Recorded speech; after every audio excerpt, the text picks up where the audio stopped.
Jair Bolsonaro sabe que, a partir da próxima segunda, mais dia, menos dia, a partir de segunda, a sua prisão pode ser determinada pelo Supremo Tribunal Federal.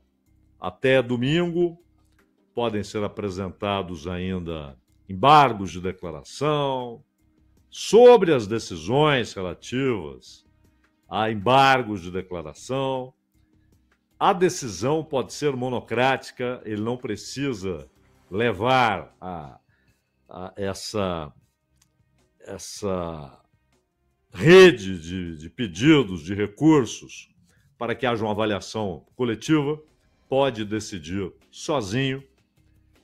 É claro que os advogados podem tentar embargos infringentes, porém esbarram numa decisão do próprio Supremo que estabeleceu para o Pleno que são necessários 4 votos divergentes para que embargos infringentes sejam apresentados. E transferindo para as turmas, deduz, o próprio Supremo assim entende, que são necessários 2 votos divergentes, portanto, contrários a uma condenação ou uma pena, para que os advogados possam, então, apresentar embargo infringente. Esse embargo infringente, ele pode ser avaliado pelo Pleno do Supremo.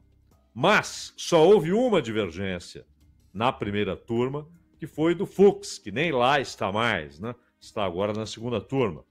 Hoje são só 4 juízes na primeira turma, à espera do sucessor do Barroso.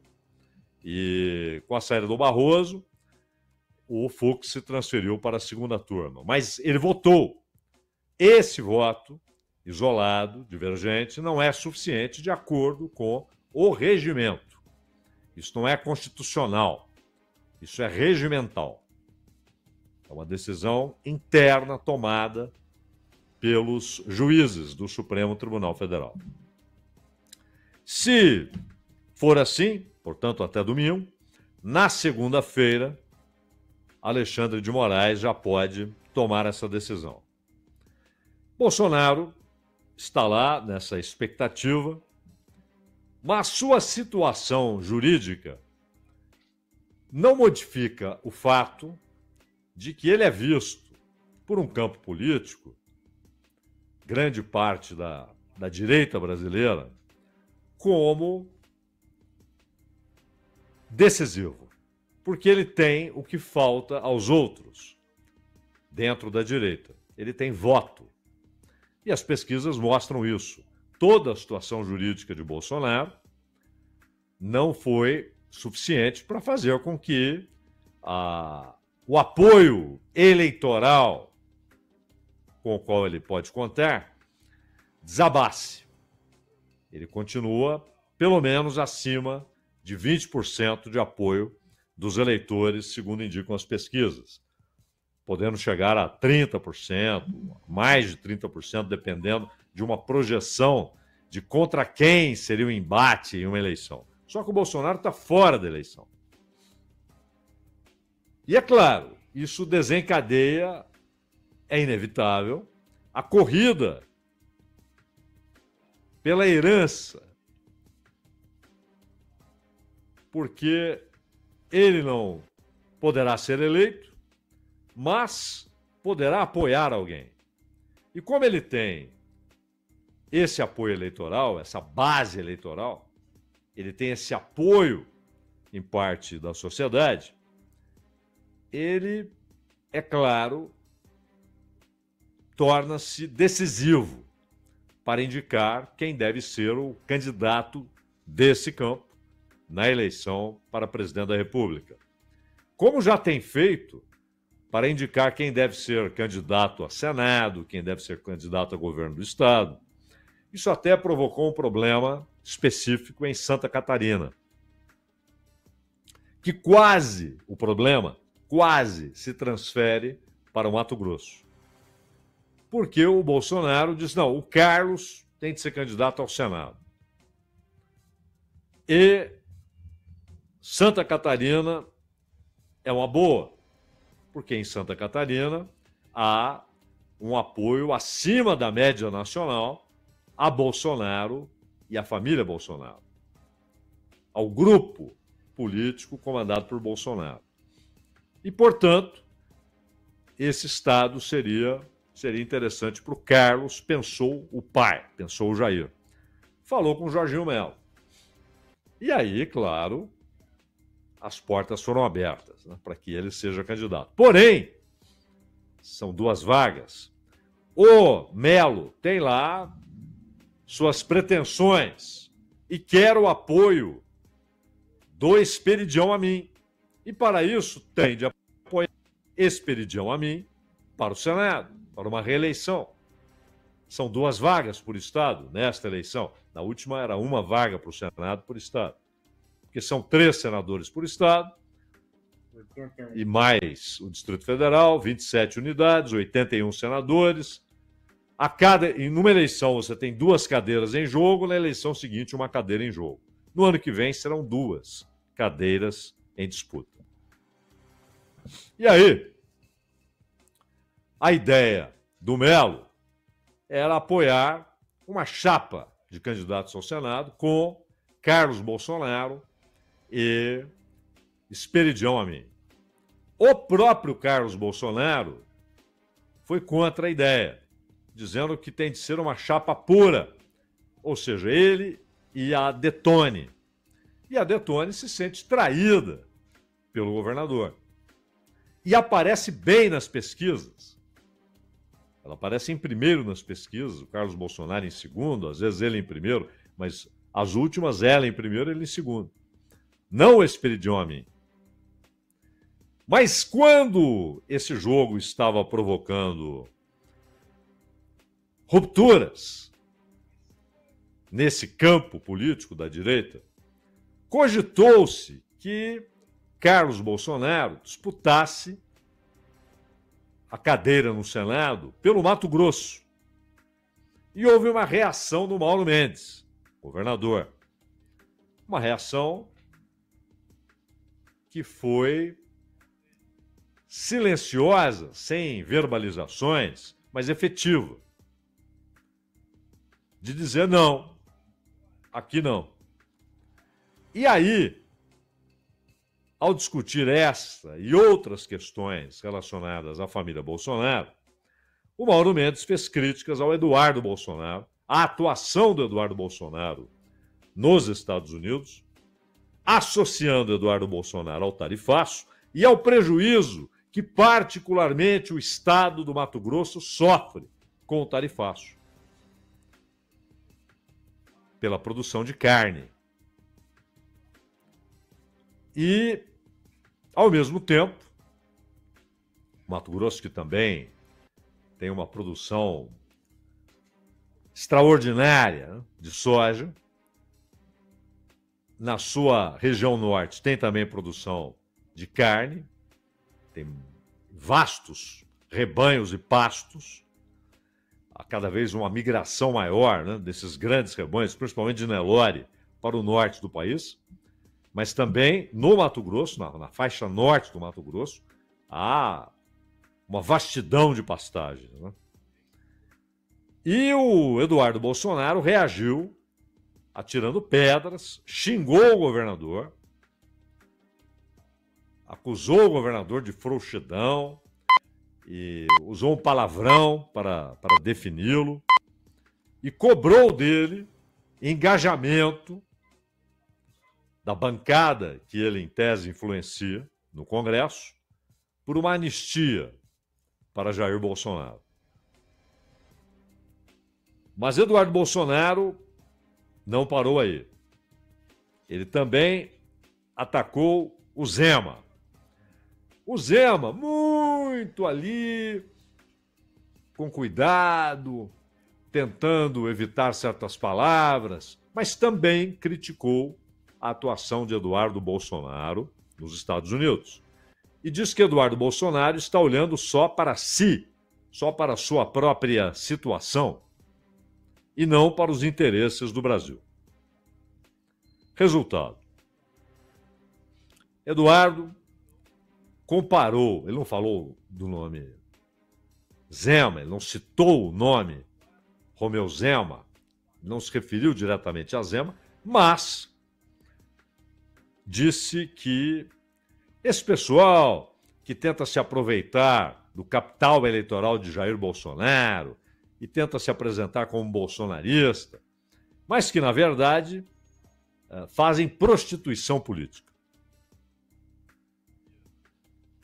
E aí, disse que as pessoas reclamam das reações que ele tem, mas que ele é provocado por essa gente que se diz bolsonarista, se apresenta como bolsonarista, mas que ataca os filhos de Jair Bolsonaro, porque sem Jair Bolsonaro no páreo, essa gente, acredita Eduardo Bolsonaro, quer tomar para si a liderança do bolsonarismo. Um bolsonarismo sem Bolsonaro. E, se possível, sem Bolsonaros. E com os filhos ocupando posições que podem ser relevantes, mas que não serão de direção de um movimento. Não serão vistos pela população como líderes do bolsonarismo. E sem o próprio Jair Bolsonaro na parada. Já o Carlos Bolsonaro comparou esses governadores a ratos. Então, houve um xingamento ao governador do Mato Grosso, um xingamento ao Romeu Zema e uma generalização do Carlos Bolsonaro, dizendo que essa gente é oportunista e que essa gente atua, age como ratos. E, por fim, o Flávio Bolsonaro, que não tem o mesmo vocabulário dos irmãos, não usa o mesmo tipo de retórica dos irmãos, procura ser visto como o moderado da família, como aquele que é capaz de negociar com diversos grupos políticos de campos diferentes, como racional dentro desse processo. Mas foi ele quem, à Folha de São Paulo, disse à Folha de São Paulo, que para ter apoio do Bolsonaro tem que ser alguém que não apenas se comprometa vagamente com o indulto presidencial, já que indulto é atribuição específica do presidente da República e anistia, atribuição específica do Congresso Nacional. Então ele exigiu que qualquer candidato que queira o apoio de Jair Bolsonaro se comprometa, mas não vagamente. Não na base do eu passo lá depois, qualquer dia eu vou lá, mas um compromisso. E foi então que ele deu aquela escorregada, depois tentou se justificar, mas dizendo que se um indulto dado fosse derrubado pelo Supremo, que seria preciso usar a força contra o Supremo. Depois ele tentou, é uma palavra que pode ser usada em diversos sentidos, ele tentou dar uma outra conotação, estabelecer um contexto paralelo para esse uso da força. Mas disse, o Carlos Bolsonaro, obviamente, não é considerado para uma disputa presidencial, isso é óbvio, né? E só será candidato ao Senado porque foi uma insistência do pai. E o Jorginho Melo se sentiu obrigado a atender. Abriu as portas. E no estado que não tem nada a ver com o Carlos Bolsonaro. Ele é vereador no Rio de Janeiro. Ele quer representar no Senado um estado que ele nem conhece direito. Pode conhecer como turista. Tem um irmão lá que é vereador, né, em Camboriú, que é o Renan. Mas ele quer representar um estado que ele com o qual ele se tem uma relação ocasional, esporádica, né? Um Estado que ele não conhece seus problemas, suas peculiaridades, nem econômicas, nem sociais, nem políticas. Mas é assim, não é? Sarney foi senador pelo Amapá por quanto tempo? Então, mas o Carlos, claro, nem se considera, nem se cogita ele entrar nessa disputa. O Eduardo Bolsonaro, que já sugeriu que poderia ser candidato à presidência, o nome dele apareceu em pesquisas, ele agora tem de lidar com um processo no Supremo Tribunal Federal por tentativa de obstrução de um processo em andamento, de um julgamento e uma tentativa de ação ou de inspirar ou sugerir ações contra uma instituição, uma parte do Estado brasileiro, que é o Judiciário, cuja principal corte é o Supremo. O Supremo não recebeu essa ação de Eduardo Bolsonaro como especificamente voltada para atingir Alexandre de Moraes, mas todo o Supremo. E é com isso que ele terá de lidar. Além da sua situação na Câmara. Ele conseguiu escapar de uma punição pelo Conselho de Ética, até da perda do mandato, ou de uma posição do Conselho de Ética, que teria de passar pelo plenário, é claro, mas ainda tem de enfrentar o plenário. Então, também não se cogita que ele seja o candidato. E aí o próprio Eduardo Bolsonaro, junto com o Paulo Figueiredo, levantaram a bola para uma candidatura de Flávio Bolsonaro à presidência. E o Flávio, ele aparece numa foto com o Tarcísio de Freitas, dizendo, estaremos juntos em 26. E aí começaram as especulações. Juntos como? Um candidato à presidência, o outro candidato à reeleição em São Paulo? Ou Tarcísio, candidato à presidência, e Eduardo, candidato à reeleição para o Senado pelo Rio de Janeiro? Ou uma chapa com os dois? E aí veio a discussão, mas se for uma chapa, Tarcísio, Flávio, quem seria o candidato a presidente, sobrando ao outro a candidatura à vice-presidência? Aí Eduardo Bolsonaro volta à carga e diz, quem decide qual será o cabeça de chapa é quem tem voto. E quem tem voto é meu pai, disse Eduardo Bolsonaro. E é natural, e aí isso ele falou ontem, né? Atacou o Tarcísio, não com xingamentos, como fez com o Mauro, como fez com o Romeu Zema, não xingou o Tarcísio, mas ele falou, parece que o Tarcísio quer ser candidato é o governo do Estado, né? Mas ele veio aos Estados Unidos e não falou comigo. E aí resolveu discutir o assunto com o Flávio. E disse que a lógica é que se houver uma chapa assim, que o candidato à presidência seja alguém da família. O que ele quer dizer é, quem tem voto é o Jair Bolsonaro. Logo, quem deve carregar essa herança eleitoral, esses votos, é um Bolsonaro. No caso, considerando as probabilidades, o Flávio Bolsonaro. E no Centrão, se há uma rejeição imediata, como houve, a ideia de Eduardo Bolsonaro ser candidato à presidência, o mesmo não se dá em relação a Flávio Bolsonaro.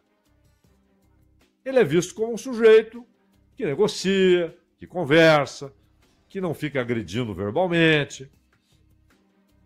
Até porque Eduardo e Carlos estão dizendo o seguinte, que por trás desses vários governadores tentando ser candidato pelo campo bolsonarista, há uma ação do Centrão.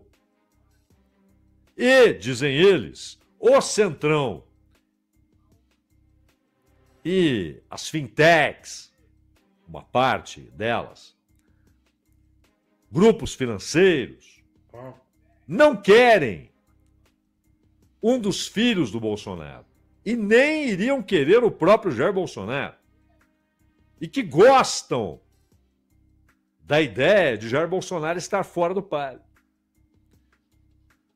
Carlos e Eduardo dizem claramente que essa ideia é predominante no Centrão e na parte considerável do mercado financeiro e do sistema financeiro, na parte considerável, que quer um candidato como Tarcísio.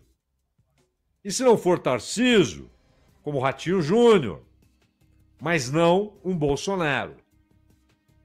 Querem bolsonarismo sem Bolsonaro, ou, na verdade, querem Paulo Guedes sem Bolsonaro. Essa é a ideia. E os dois atacam o Centrão como sendo o centro político desse movimento, para apresentar ao eleitor uma candidatura que seja vista como bolsonarista, mas, ao mesmo tempo, com a garantia de que não será alguém que terá atritos com o Supremo, que provocará instabilidades políticas constantemente, que flertará com colisões institucionais. O Flávio não adota esse discurso. E por isso o Centrão vê o Flávio como palatável politicamente. Como alguém que, dependendo das circunstâncias, vai que o Tarcísio resolverá mesmo se candidatar à reeleição. Ele passa a ser visto como uma possibilidade, dependendo do que as pesquisas mostrarem. Uma pesquisa com Tarcísio, outra com Flávio, outra com Ratinho, outra com Zema. O Caiado é a parte, porque o Caiado, de fato, não tem a menor possibilidade dele se apresentar como bolsonarista. Embora compartilhe várias ideias, mas é alguém que, em certo momento, foi desafeto, inclusive, do Jair Bolsonaro. Aliás, no ano passado, na eleição para a prefeitura de Goiânia, houve atritos abertos entre Jair Bolsonaro e Caiado. Então, ele vai à parte. E nem sabe se terá apoio partidário para ser candidato. E ninguém no Brasil é candidato sem o carimbo do partido. Não é? Então, esse embate não se restringe à eleição. A ideia dos filhos de Bolsonaro é que o bolsonarismo sobreviva como movimento, e bolsonarismo não é uma ideologia, né? Ele tem uma ideologia, ele porta uma ideologia, mas que não nasceu dele. Ele é apenas um portador a mais dessa ideologia. Mas eles querem que o nome permaneça e pelos votos que o Jair ainda tem, isso dá poder, voto dá poder. E poder dá controle. A ideia é de que o controle da direita não saia das mãos da família Bolsonaro. E que ninguém mais é confiável para, ganhando uma eleição, não se desvie dessa ideia. Porque todos esses caras, Zema, Jorginho, Tarcísio, foram eleitos com voto do Bolsonaro. O Zema, na primeira eleição, ele pula para a canoa do Bolsonaro, como fez João Dória em São Paulo. Como fez João Dória. Teve até a camiseta Bolsodória. Né? E assim foi, com o Jorginho Melo. Então, são tributários do Bolsonaro e os filhos cobram isso. E querem que eles permaneçam ad infinitum como tributários, subordinados a Bolsonaro e ao seu círculo íntimo, subordinados politicamente, numa hierarquia que não pode ser rompida. E eles acham que, sem Jair na parada, qualquer um desses tenderá, a uma vez no poder, romper com essa lógica, com essa hierarquia que eles imaginam. E tome para si, com o poder da presidência, o comando efetivo, real, incontestável da direita brasileira. E não é só uma projeção para 26, porque todos sabem que, se o Lula for reeleito, será a sua última eleição. Se perder a eleição, talvez também seja a sua última eleição. Ou seja, a probabilidade de uma disputa em 30, em que Lula só apareceria como patrono de uma candidatura, como apoiador de uma candidatura, mas não como candidato, projeta todo esse jogo para 30, mais até do que para 26. E esse embate não terminará com a definição de um candidato. Ele prosseguirá para muito além da eleição de 2026. Jornalismo.